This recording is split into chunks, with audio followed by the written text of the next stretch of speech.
अगर इन दो बातों को आपने समझ लिया तो निश्चित तौर पर आपके दिन की शुरुआत स्वास्थ्यपूर्ण होगी।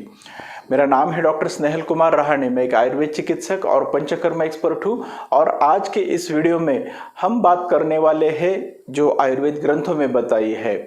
जी हाँ, दिन की शुरुआत निश्चित तौर पर अगर आपको स्वास्थ्यपूर्ण करनी है तो इन दो बातों का ज्ञान आपको होना बहुत ही जरूरी है और उसी पर प्रकाश डालेंगे आज के इस वीडियो में।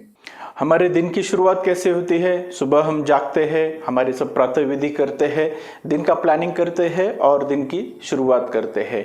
लेकिन एक बहुत ज़रूरी बात जो हमें इस जागने के बारे में या दिन की शुरुआत करने के बारे में समझनी ज़रूरी है, वो आयुर्वेद संहिताओं में बताई गई है। दिन की शुरुआत स्वास्थ्यपूर्ण करने के लिए दो बातें हमें समझना ज़रूरी है और इन्हें समझकर हम हमारे दिन की शुरुआत और भी स्वास्थ्यपूर्ण कर सकते हैं। आप दिन में कब जागते हैं, आप दिन में कब उठते हैं या आप सुबह में कब जागते हैं, इस पर आपका स्वास्थ्य बहुत ही ज़्यादा निर्भर करता है। क्योंकि जब सुबह उठने की बात आई है या दिनचर्या में जब इस सुबह जागने का वर्णन किया है तो इसका वर्णन महर्षि वाग्भट ने ऐसे किया है कि ब्राह्म मुहूर्ते उत्तिष्ठेत। इसका मतलब है ब्राह्म मुहूर्त पर आपको उठना जरूरी है। अब ये ब्राह्म मुहूर्त क्या है? तो ब्राह्म मुहूर्त इसे ऐसे समझा जा सकता है कि सूरज निकलने से पहले आपका जाग जाना जरूरी है। कई बार यह होता है कि लोग बोलते हैं कि हम तो सुबह जल्दी उठते हैं, सूरज निकलने से पहले भी उठते हैं, लेकिन वो पूरी तरह जागते नहीं है। सिर्फ नींद टूटना मतलब सुबह जागना नहीं है। तो आपकी अगली एक्टिविटीज भी शुरू होना बहुत ही जरूरी है। क्योंकि आगे जो बताया है महर्षि ने वो बताया है कि ब्राह्म मुहूर्ते उत्तिष्ठेत रक्षार्थम आयुषः। अगर आपको आपके आयुष्य का, आपके जीवन की अगर रक्षा करनी है, आपके स्वास्थ्य की अगर रक्षा करनी है तो आपको ब्राह्म मुहूर्त पर उठना बहुत ही जरूरी है। अब ये ब्राह्म मुहूर्त कैसे समझे? तो जब भी सूर्योदय होता है, अभी सूर्योदय तो अलग अलग समय पर होता है, हर देश में हर प्रांत में अलग होता है, एक ही देश में भी उसके अलग अलग समय रहते हैं। जैसे दक्षिणायन होता है, उत्तरायण होता है, तो इसके अनुसार भी सूर्योदय का समय रोज बदलते जाता है। तो जब भी ये सूर्योदय का समय होता है उससे पहले आपको जाग जाना जरूरी है। आप इसे समझिए कि घंटा भर तो पहले जाग जाना जरूरी है और जो प्रातः विधि है आपकी उसका ख्याल रखना जरूरी है। मल मूत्र का विसर्जन भी सुबह में जल्दी करना जरूरी है।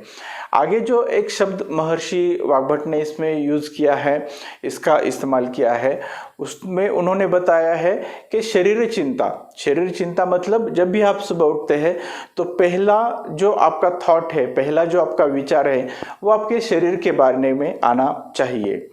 अब इसे और विस्तार से समझते हैं तो शरीर की चिंता मतलब क्या? कि शरीर की चिंता नहीं करना है या शरीर के बारे में ज़्यादा सोचना नहीं है, ज़्यादा विचार नहीं करना है, लेकिन कुछ बातों का ख्याल रखना जरूरी है। शरीर चिंता मतलब शरीर आपका कैसा है इसके बारे में आपको इसमें ध्यान देना जरूरी है। जब भी आप सुबह में उठते हैं तो सबसे पहली बात जो आपको समझ लेनी चाहिए या ध्यान देनी चाहिए वो है आपका पाचन। जीर्ण और अजीर्ण, इस बात की चिंता करना या इस बात का चिंतन करना बहुत ही जरूरी है जब आप सुबह में जाग जाते हैं। कई बार होता है कि हम देर से सोते हैं या रात में जो अन्न का सेवन किया है उसका पाचन ठीक से होता नहीं है पूरी रात में, और सुबह में भी जब आप नींद से उठते हैं तो आपको पेट जो है वो भारी महसूस होता है या ये महसूस होता है कि आपका पाचन ठीक से नहीं हुआ है। तो ऐसे वक्त में आपने फिर से सोना चाहिए और इसका ये बहाना नहीं है कि आप हर रोज रात में पाचन में भारी अन्न ले और सुबह में देर से उठे, लेकिन रात में अगर आप हल्का अन्न लेते हैं तो इसका पाचन रात भर में हो जाता है और सुबह में आप जल्दी से उठ सकते हैं। तो अगर आपका पाचन ठीक से नहीं हुआ है तो आपको निश्चित तौर पर और ज़्यादा नींद की ज़रूरत है, आप फिर से सो सकते हैं। लेकिन रात का भोजन ऐसे करें कि जो सुबह आप जब जागते हैं ब्राह्म मुहूर्त पर, तब तक उसका पाचन हो जाना ज़रूरी है। और इसी बात का ख्याल करके आपको सुबह में उठना है। बाकी आपको ये नहीं सोचना है कि मैं रात को कितने बजे सोया हूँ, या अभी मुझे तो कुछ काम नहीं है तो लेटे रहता हूँ, आज ठंड ज़्यादा है तो ज़्यादा सोता हूँ, आज उठने का मूड नहीं है तो ज़्यादा सोता हूँ। तो ये करके आपका स्वास्थ्य आपको नहीं मिलेगा। कोई भी कंडीशन हो, आपको सुबह में ब्राह्म मुहूर्त पर उठना जरूरी है। सिर्फ अगर आपका अजीर्ण हुआ है तो आपको थोड़ा और सो सकते हैं, लेकिन ध्यान रहे कि आप रात का अगर रात का जो अगर भोजन है आप हल्का लेते हैं, रात का भी नहीं, सायंकाल का भोजन हमें इसमें सोचना चाहिए। रात में तो वैसे भी देर रात में कुछ खाना नहीं चाहिए, तो शाम ढलते ढलते आपने डिनर जो है आपका वो करना चाहिए, और सुबह में जल्दी ब्राह्म मुहूर्त पर उठना चाहिए। अब कौन सी जो 2 बातें हैं जो आपको जानना जरूरी है, तो पहली बात जो है, ब्राह्म मुहूर्त जो है या सुबह का जो समय रहता है, ये वात का काल आयुर्वेद में बताया है।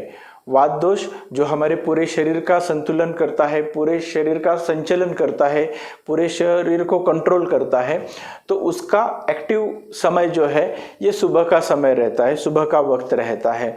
तो जब आप ब्राह्म मुहूर्त पे उठते हैं, जब आप सुबह में जल्दी उठते हैं, तो ये शरीर आपका एक्टिव हो जाता है। आपके पूरे जो शरीर के अलग अलग संस्थान है वो सुबह में एक्टिव हो जाते हैं और अपना काम अच्छी तरह से करना शुरू करते हैं। तो इसलिए ब्राह्म मुहूर्त पर उठना जरूरी है। जब आप देर से उठते हैं, सूरज निकलने के बाद उठते हैं, तो ऐसा वक्त जो रहता है वो कफ दुष्टि शरीर में बढ़ाता है, कफ से संबंधी विकार शरीर में बढ़ाता है। तो सूरज निकलने के बाद या दिन में सोना, ये भी आयुर्वेद में गलत बताया है, या ये आपका स्वास्थ्य बिगाड़ने वाला बताया है। तो इसलिए ब्राह्म मुहूर्त पर उठना जरूरी है, जो आपके वात दोष को एक्टिव करता है, जो आपके शरीर के सभी संस्थानों को एक्टिव करता है, सही समय पर एक्टिव करता है, ताकि आपका स्वास्थ्य अच्छा रहे। और दूसरी इसमें जो जरूरी बात है वो है मल की शुद्धि होना। जब आप सुबह में ब्राह्म मुहूर्त पर उठते हैं तो मल की शुद्धि अच्छी तरह से होती है। जैसे वात का ये वक्त है, हमने पहले देखा है, तो ये वात जो है ये मल मूत्र इसका निष्क्रमण करने में, इसे शरीर से बाहर निकालने में मदद करता है। तो आप बोलेंगे कि हम देर से भी उठते हैं फिर भी मल शुद्धि हो जाती है। बिल्कुल होती है, लेकिन जिस पैमाने पे, जिस तरीके से, जिस लेवल पर जाकर वो शुद्धि होनी चाहिए, उस लेवल पर शायद वो नहीं होती है, और इसीलिए शरीर में अशुद्धियां बढ़कर अलग अलग विकार बनते हैं। जब आप लेट उठते हैं तो जैसे कफ दुष्टि बढ़ती है, तो कफ क्या है, जो शरीर में आपके चर्बी बनती है, जो कोलेस्ट्रॉल बनता है, जो टॉक्सिन्स अशुद्धियाँ बनती है, वो सभी अशुद्धियाँ इस मल निष्क्रमण के अच्छी तरह से न होने से होती है, मूत्र प्रवृत्ति के अच्छी तरह से ना होने से होती है। तो इसलिए सुबह में अगर आप जल्दी उठते हैं तो आपके मल की शुद्धि अच्छी तरह से हो जाती है। अपान वायु जो रहता है, जो हमारे मल मूत्र गर्भन इन सबके निष्क्रमण के लिए काम करता है, तो वो सुबह में जल्दी अच्छी तरह से काम करता है और शरीर की अशुद्धियाँ जो है वो शरीर से बाहर निकालता है। तो इसके लिए इस आदत को आपने आज से ही, मतलब कल सुबह से ही करना बहुत ज़रूरी है। अगर आप ब्राह्म मुहूर्त पे उठेंगे तो ये आपके लिए स्वास्थ्यपूर्ण होगा। इस पर और एक रिसर्च भी किया गया था टोक्यो में कीटा शाकाई होकिन हॉस्पिटल है, जहां पर डिपार्टमेंट ऑफ पीडियाट्रिक्स है, उस पर उन्होंने 204 बच्चों पर इस आदत का परिणाम देखा।